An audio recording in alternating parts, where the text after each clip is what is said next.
Donnie and Dolly. The team is supported by ableauctions.ca. Closing your business? We can help.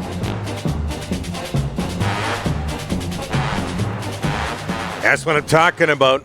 All of our guests today, including Ross Tucker, standing by, brought to you by the Waddling Dog Pub. The Waddling Dog is your place to catch every Canucks game on their 17 TVs, all while enjoying one of their 19 taps, including beer, wine, cider. Check out the daily happy hour, 4 to 6, every UFC pay-per-view, and attached liquor store and hotel. Also, don't forget to grab Donnie and Dolly merchandise as well. The number one pub in Victoria is the place to come, sit, and stay, as we're joined by, from the Ross Tucker Football Podcast, CBS Sports and Westwood One, our friend Ross Tucker. Ross, thanks for doing this, sir. How are you?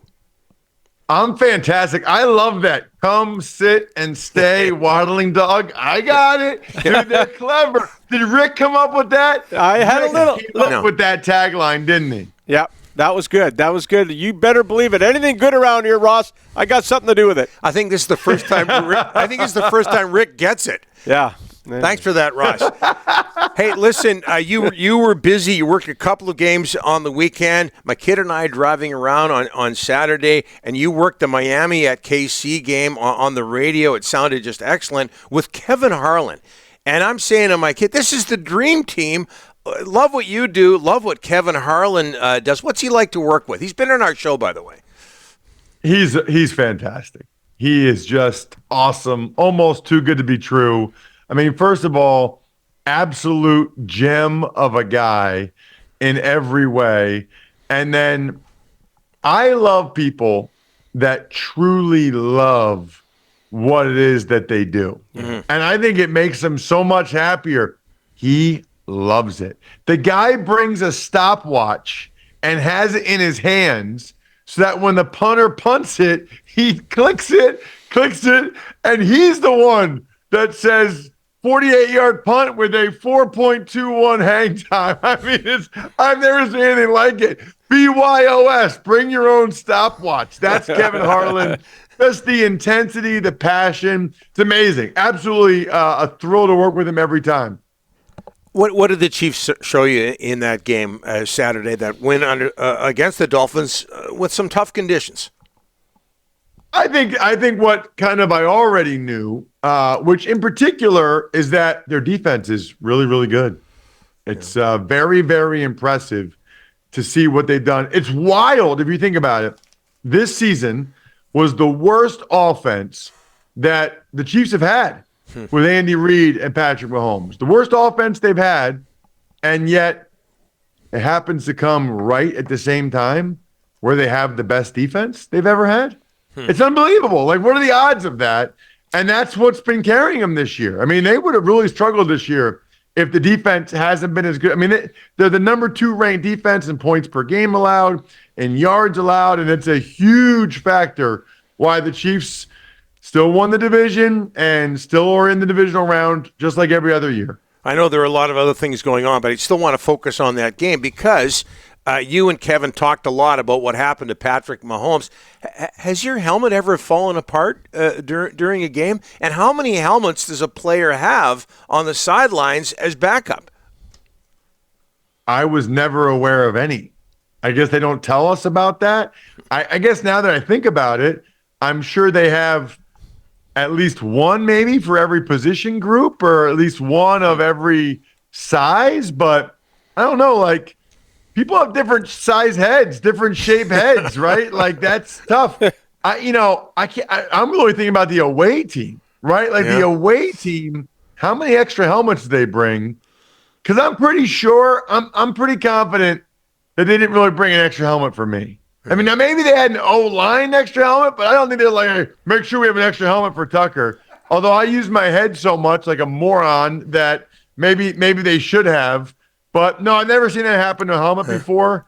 I know that these newer helmets are lighter, which guys like. It's funny because when I was playing, they just started to introduce some of these lighter, newer age material helmets, right? And I have short arms. So, right or wrong, one of my first moves, like I have short arms and a big head. So one of my moves was I headbutted guys a lot. Like when I would go up to a linebacker, you kind of headbutt them, and then they blink their eye. Like you can't help but blink your eyes, and then I'd be able to grab them and get them, right?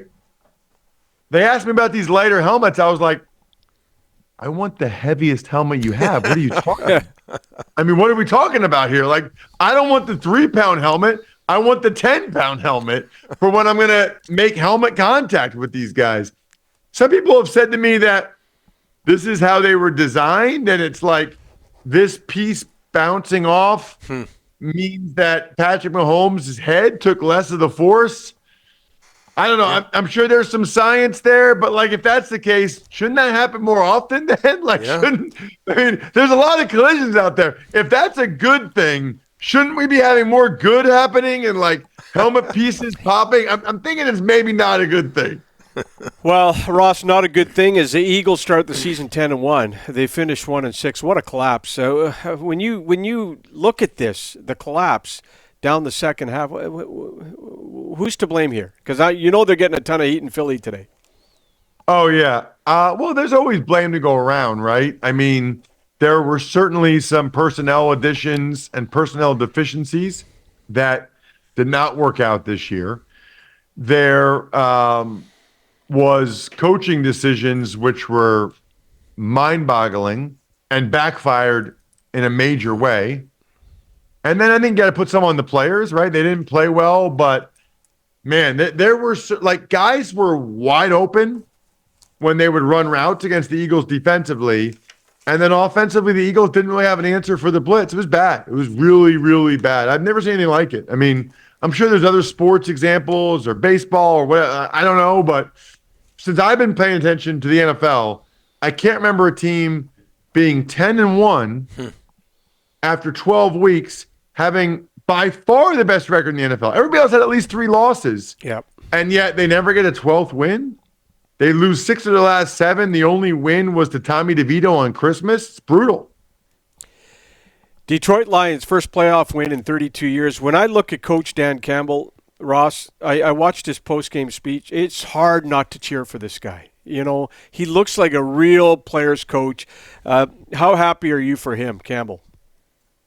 Thrilled. And that's who I'm rooting for now in the NFC. I mean, first of all, Dan and I were teammates briefly in Dallas. Secondly, I'm just so happy for those people. I mean, I was there on Sunday night on the sideline, an incredibly electric atmosphere, just fantastic in every way. I loved it. I'm just so happy for their fans and for Dan Campbell, and they deserve it. They're good. I'm glad they at least won. That would have been so bad if they didn't get that home playoff win. And now they got a real chance to go to the conference championship game. They got Baker Mayfield and the Bucs at home. I mean, you couldn't have drawn it up any better if you're the Lions. How do you explain what happened to the Cowboys against Green Bay, Ross?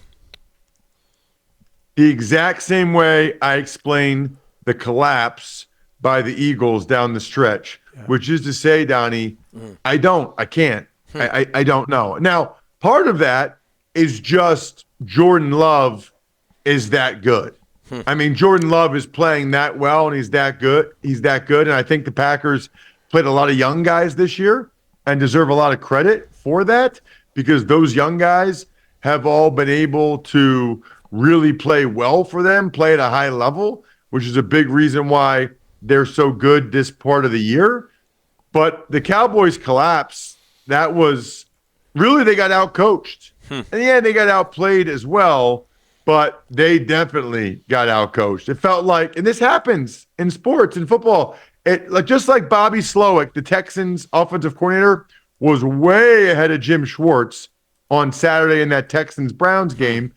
Same thing for the Packers and the Cowboys. I thought that Matt LaFleur was running circles around Dan Quinn on Sunday afternoon. Yeah, interesting, because Dan Quinn, rumored to be back on his way to Seattle. Ross, before we let you go, Valentine's Day is coming up. Rick, get ready for this. I am. My front page story. What can you tell us? Have I shown you guys this before? I don't. Yeah, I think so. But go ahead. Go. I have. This is my wife's grandmother, by the way. But anyway, I'm just showing this so you can see what the product looks like. Oh, It nice. is amazing. It's framed Looks like it's on the cover of the newspaper. Oh. Absolutely beautiful.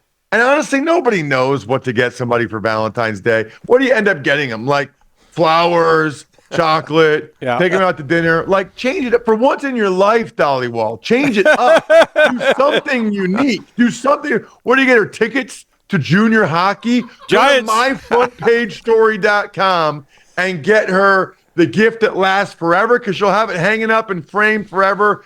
I'm telling you right now, I know you well enough now, Rick, to know you probably have never given your significant other anything thoughtful ever in your life. That is true. That's accurate. That's Exactly. true. That's true. For once in your life, Rick, myfrontpagestory.com, myfrontpagestory.com. How did he know about the junior hockey tickets, Yeah, Rick? You guys been talking off the air? Okay. I got her tickets one year to the Vancouver Giants, Ross. You're bang on. Owned by That's Michael amazing. Bublé. I'm sure she was thrilled that her gift was something you got for free. All right. Ross, we'll talk to you next week. Thanks for this. Appreciate it. See you guys. Yeah, you bet.